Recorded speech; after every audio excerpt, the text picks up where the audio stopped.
welcome to the Ghost of Harrenhal. My name's Simon. And I'm McKelly. Thank you for joining us for episode 23 of our chapter-by-chapter book review of A Song of Ice and Fire series by George R.R. Martin. Today we're discussing chapter 22 of A Game of Thrones, Arya 2.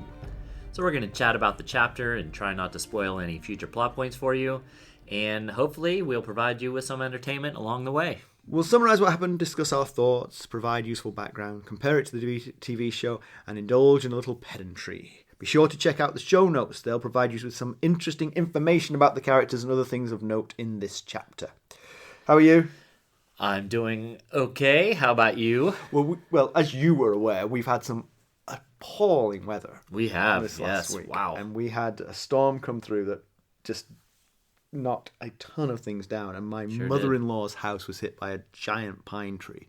I'm dealing with an insurance company, the restoration company that they've recommended, the tree removal company that they work with. Yeah. But two trees fell, one on my mother-in-law's house and one on the house next door, and they have a common root ball. Oh. So he's got a different tree person. Oh my, this is getting complicated. And the HOA, the homeowners association, so that, you know, a townhouse, for those who don't know, a townhouse is part of a sort of group of houses, and they all connected, and they all pay fees to a homeowners association for sort of care and uptake of the grounds. They're not giving any help, but they're insisting that we use a specific restoration company, not the one approved by the insurance company, for the exterior repairs. Well, if they're not giving any help, why do they get a say? So, oh man, I'm sorry. Because they want consistency of look and feel on the outside, you see. I guess, yeah. But it's a real pain. So, oh wow, yeah, that is. And I'm dealing with it all over this weekend, and all of the people involved use phone answering services. So I keep on phoning these disinterested minimum wage housewives, explaining all this stuff to them, only to receive a call back 10 minutes later and have to re-explain it to another person. Oh, man. That is no fun for sure. Oh, man. Wow. So yesterday, the trees got taken out yesterday by the neighbour's tree guy. Okay. Because talking to my restoration company, who were recommending a different tree guy, they said the insurance company hasn't yet approved the removal of the tree. What? But I'm sure they will. Right, I would think so. That's got to stay there. And so I said, well, what would you do? And they said, I would tell that guy to take the tree down while he's there with a crane. Right. Yeah, so yeah. I did. So fingers crossed I'm not on the hook for that. Oh, man. What a situation. Well, maybe we can take your mind off it for a little bit while we talk some Arya too. Talk about Arya, that's better. So a quick recap of what Arya was up to previously. Last time we saw Arya, she was in the town of Darry, having been found and brought before the king and queen. How's that pronounced? Darry. Joffrey's lies and Cersei's cruelty drove her to tears and a righteous anger. Since then, her friend Micah has been killed by Sandor Clegane, for which nobody has censured the Hound. Whilst we did not see her, we know that she arrived in King's Landing with her father, presumably in a bad mood. Yep. Kelly, why don't you hit us with the summary? They were probably all in a pretty bad mood by the time they got to King's Landing. That seemed that way. They've aged a good bit too, I bet. So Arya sits at dinner. On the subject of aging, actually, did you hear what our head of R&D said about his aging? That he's aging in dog years since he took the job. I thought was funny. I did not. He does look like a shell of a man already. Oh man, that's a tough spot to hop into, I guess. So Arya sits at dinner with Sansa and the Stark household staff. Her father arrives late, and Arya can tell he's been fighting with the small council again. When talk of the tourney in his honor comes up, he gets quite annoyed, but Sansa, on the other hand, gets quite excited. He eventually relents and says the girls can go, to the tourney, that is. Arya has no interest because Prince Joffrey will be there, and she now hates Prince Joffrey. Sansa responds that she isn't wanted anyway, and Ned snaps. I believe her words are, "You shan't be wanted." Uh-huh. And Ned snaps at her. He commands that they act like sisters, and then loses his appetite and leaves the hall. And so with Ned gone, Arya feels alone and misses her brothers. She used to love these people in the room with her. They're all in a big hall having dinner, but she no longer feels that way. She can only now think that none of them did anything about the queen killing Lady and the Hound killing Micah. She goes to leave too, but Septim Ordain rejects her request to leave. So she takes off running. She runs to her room and bars the door and takes out her sword needle.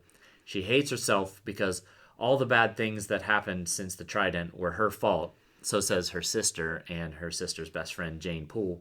Others try to get in, but she refuses until Ned shows up. She lets him in, and he's surprised to see her with a sword.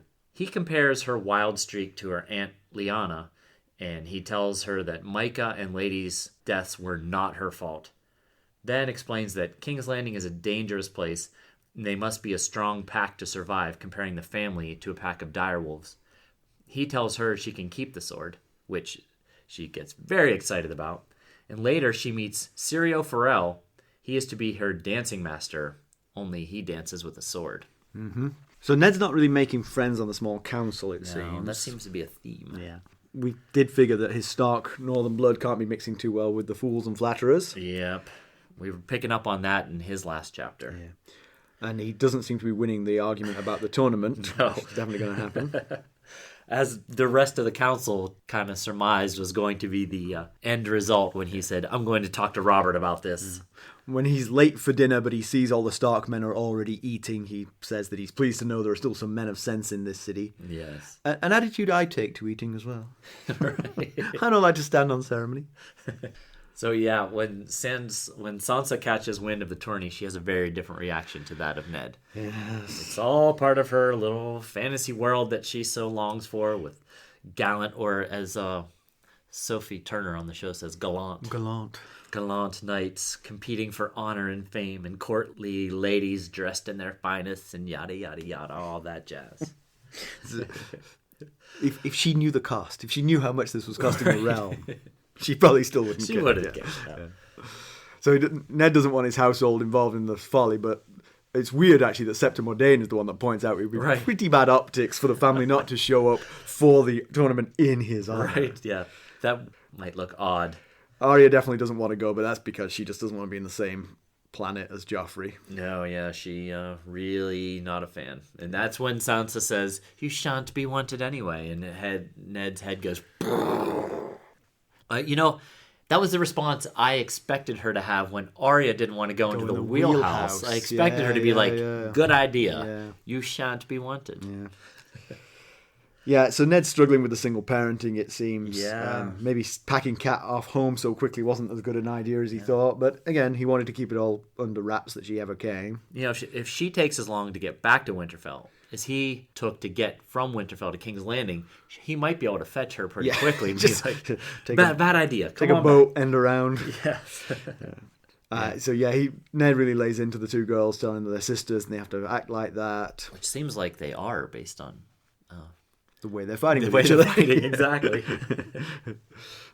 Sansa's sitting as far away from Arya as possible without irking Ned. Arya notices. And, of course, we learn a little bit why, and it's kind of a heartbreaking deal.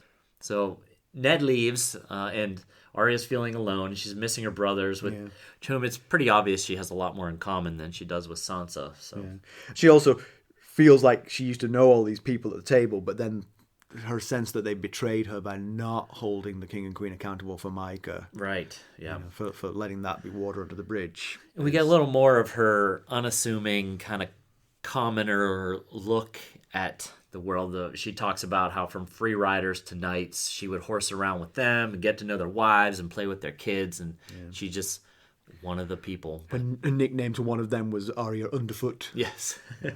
Now she hates it all, and they all let her down. Yeah. Jane Poole, being a bit of a ghoul, yes, laughs that Micah was cut into so many pieces that when they gave him back to his father, he thought it was a bag of slaughtered pig. Jeez, sweet kid, that Jane. Good Lord. But I mean, if you don't feel any attachment to it and you're a teenager, you like ghoulish things. Yes, yeah. So Arya storms out and heads back to her room. Septim Ordain's mad. Much to the protest of Septim Ordain, which is twice now that she is... Every Arya POV needs a storm out from Septim Ordain. Right. So she gets past the guard. There's a guard at the...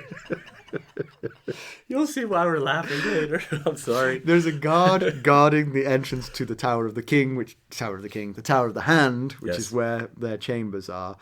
He's known as Fat Tom. She gets past Fat Tom, quite easily. Yeah, she and slides between his legs. Yeah. Must be very tall, Tom, as well.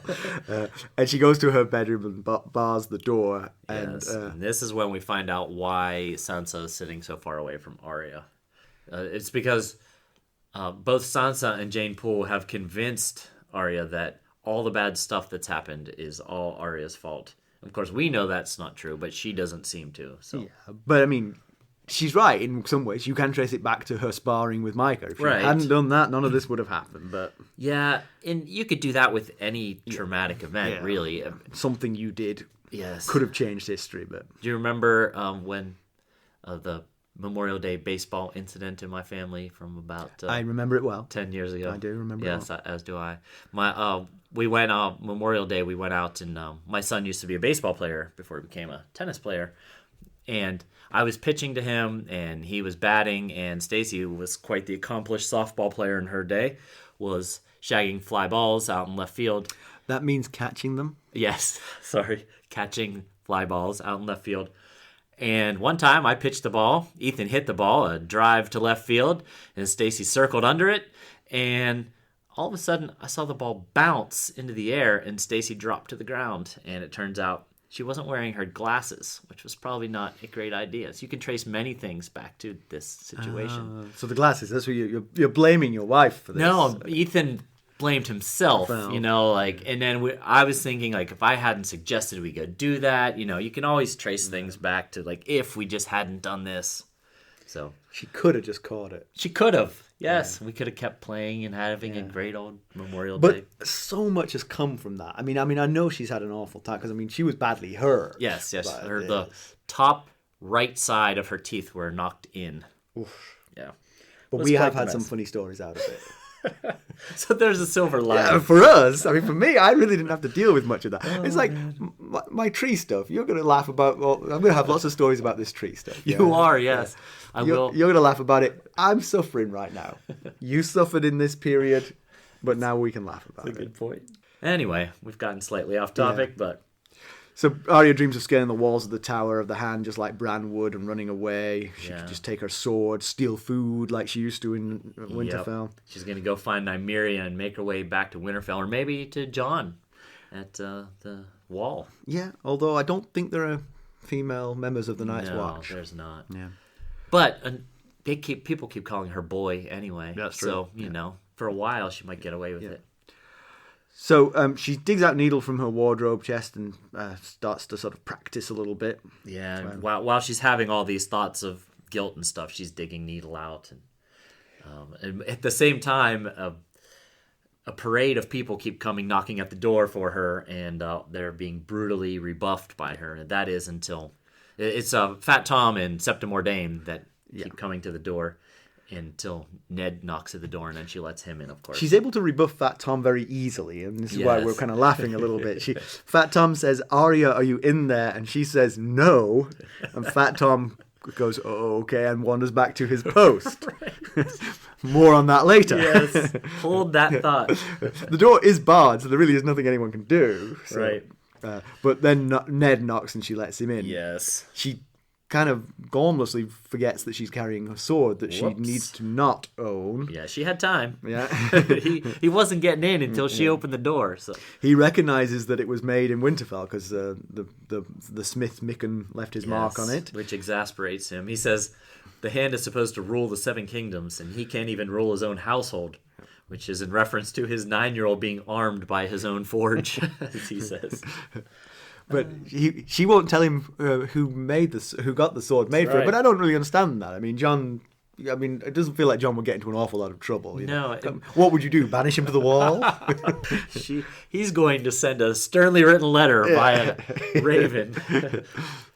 So Ned claims that she has a wildness in her that his father called Wolfblood, and says that both Lyanna, his younger sister Lyanna, and his older brother Brandon both had it, and now they're both dead. So that kind of alarms him a bit that she too has it. Yes.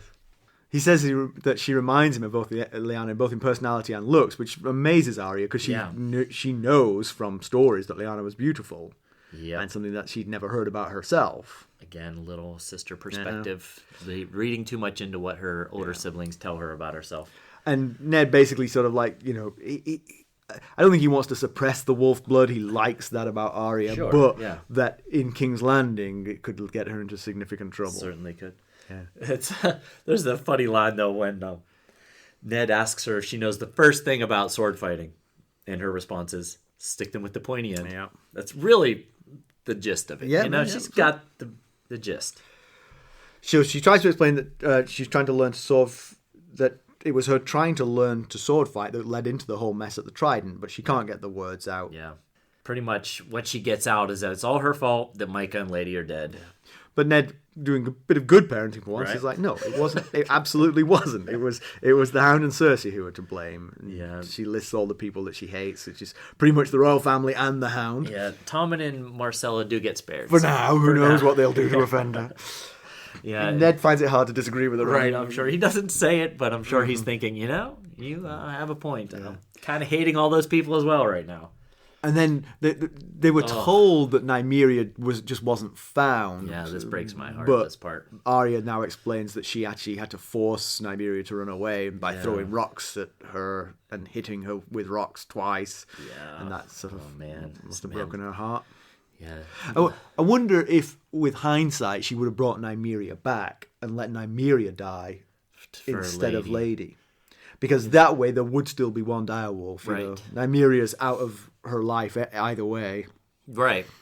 I guess at least like she was just saying she's going to run away and go find Nymeria. I guess just the thought of Nymeria still living brings her some. I totally get it. Yeah. It's like when parents say they took the family pet to a farm to live out his remaining days on a farm. The kids can at least think, oh, Sparky's living on a farm somewhere in his...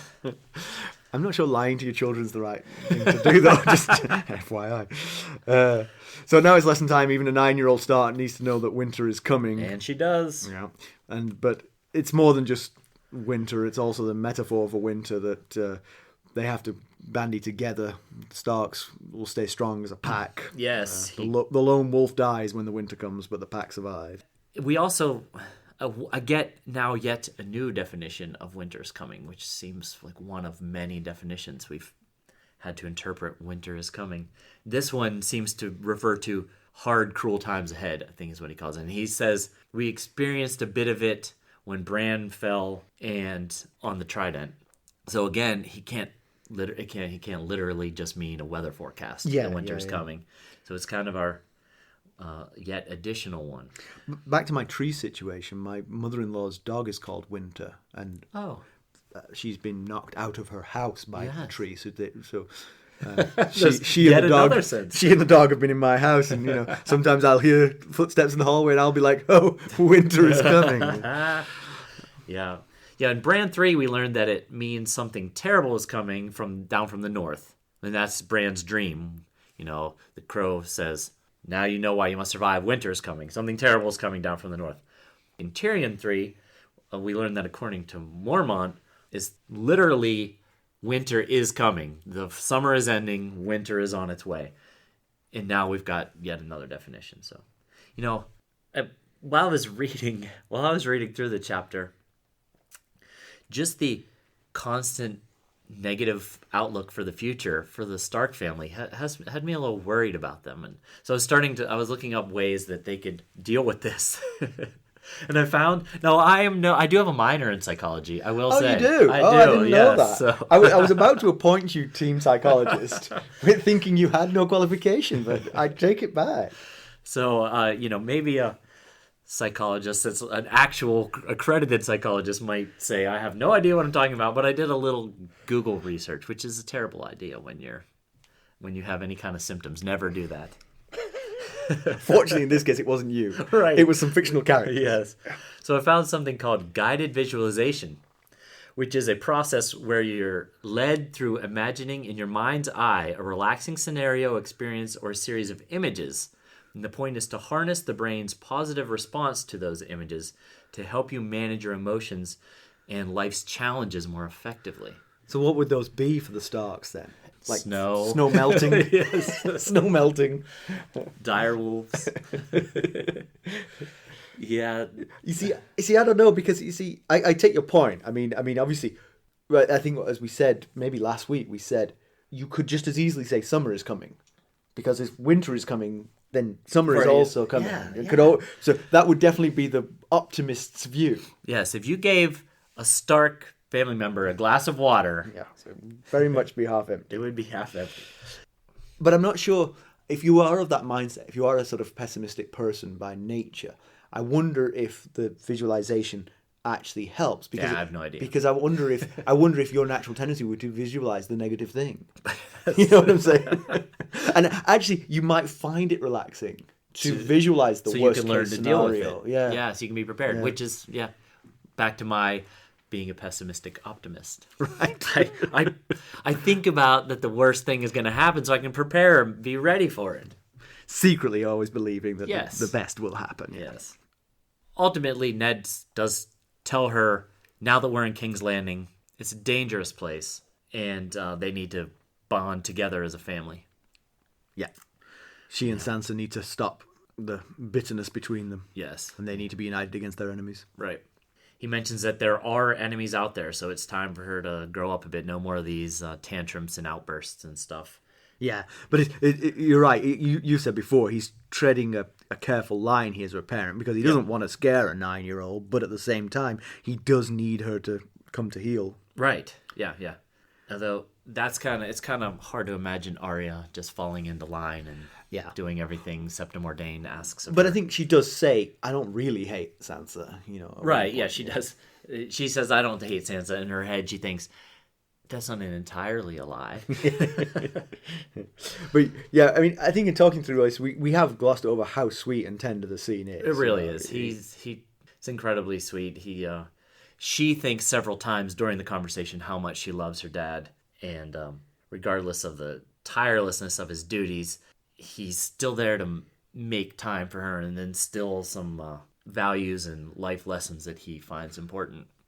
A pedantic point. It's not his duties that are tireless. He is tireless in performing his duties. Yes. Just the duties are probably tiresome. Very much so. He's yes. tirelessly tackling it. So he lets her keep Needle, which she was amazed at. Yes, and she can't believe it. She says, "For true?"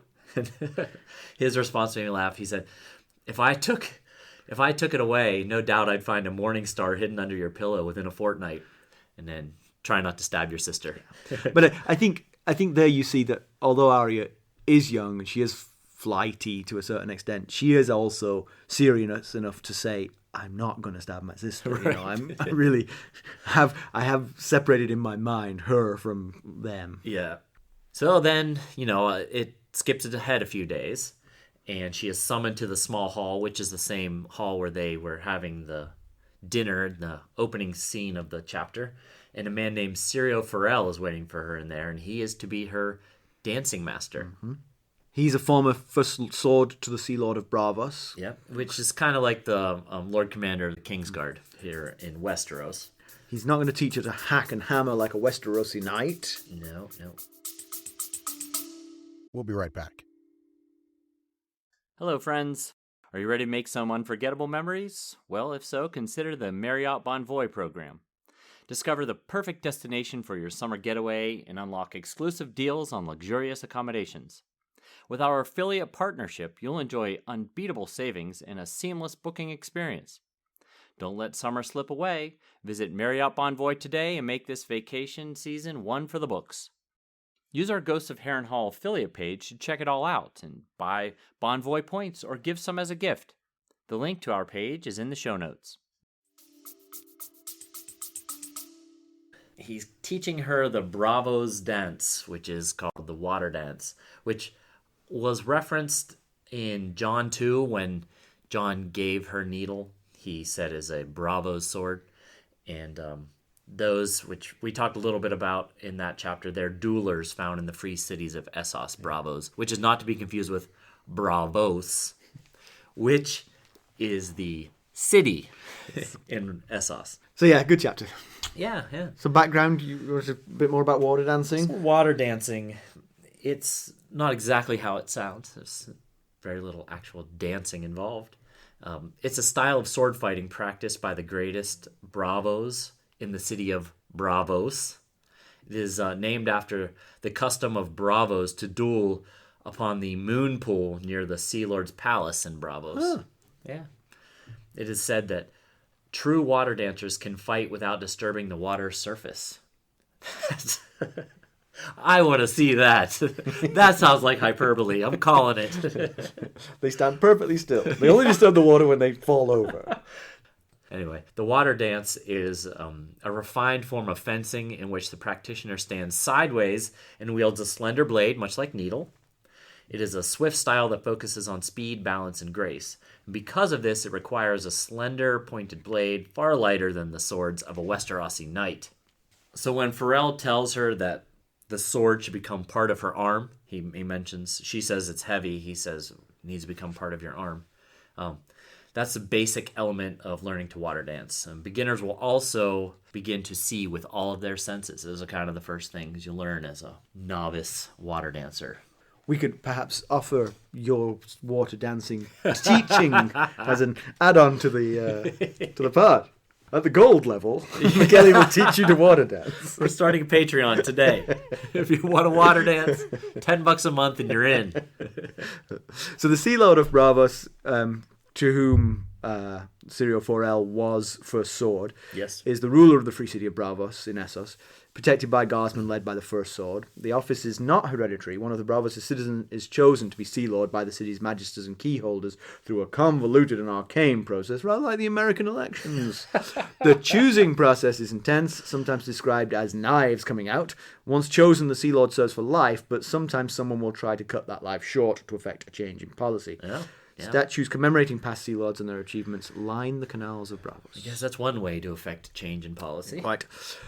Comparison with the television show, the dinner scene is just Arya, Sansa, Septa Mordain, and Ned arriving late. Some of the thoughts that Arya has in the chapter are voiced, so she actually says many things. Okay. She and Sansa have a sort of back and forth. Joffrey killed Micah. Micah is dead because of Sansa's lies. Oh, yeah. Show Ned sends Arya to her room rather than her storming off. Okay.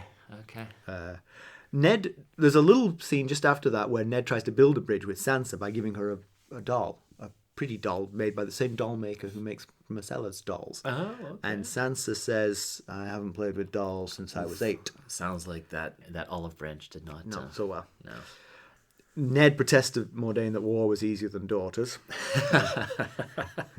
Ned You get the sense he's feeling that in the chapter as well. Ned and Arya's conversation is pretty well captured. Ned defends Sansa's lie in the TV show. She must take her betrothed's side. We mentioned that a little bit. We mentioned more that if she had said, yeah, Joffrey's full of crap, that would have even had a bigger impact, negative impact on their betrothal. So. Yeah. And so that's interesting that because we did talk about Ned's failure to react to her lies. And he clearly was doing that calculus.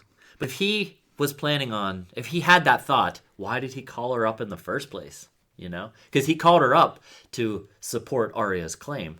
That's a good point, yeah. Syrio Forel is physically quite different. I think he's bald in the book and sort of curly dark hair in the TV show. He's also... From my reading of the book, he seems quite straight-laced and not very, he's obviously good at it, but he's going to be a sort of strict taskmaster. The TV show one he had a twinkle in his eye and sort of really enjoyed the sort of sparring with Arya. So, pedantry corner. McKelly's been laughing about this since I mentioned it, but so she eludes Fat Tom by telling him that she's not in the room. So he asks, "Are you in there?" And she says no. And Fat Tom leaves and goes back to his job.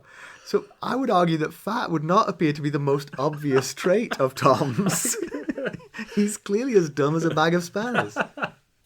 Who would put him on guard duty? Who would bring him from Winterfell? I mean, you might as well have Hodor.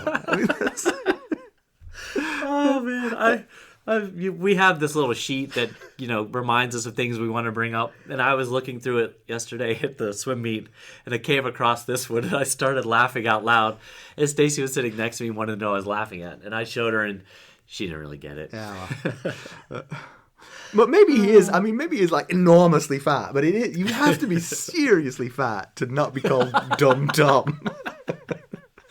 Oh, his weight would really have to be special, because his lack of intelligence surely is special. Yeah.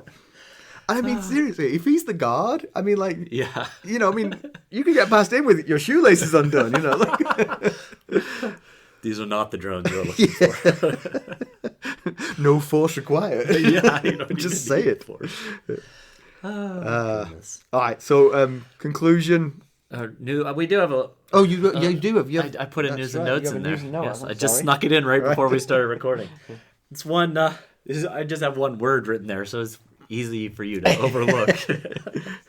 So, Friday night, I was at Molly's swim meet, and Stacy went to a little gathering of some of our friends, and we have a mutual friend named Tony that we know through different walks of life. I know Tony. And Tony and Stacy were talking about the podcast, which I always appreciate. And he was saying that he's tuned into a few episodes, even though He's going to listen to this one. That's right. Specifically mentioned that he should. And he said he has no idea about the content that we're talking about, but he does tune in just to listen to the two of us interact in our way that we interact.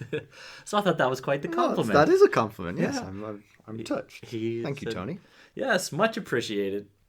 So yeah, that was really it. Otherwise, we're still working on trying to stick with our episode bonanza for as long as we can do it. All right, so let's conclude. So Arya and Yes, Sansa have definitely not bonded over their shared grief or the common enemies like we thought they. We had hoped. Yeah. We were wrong.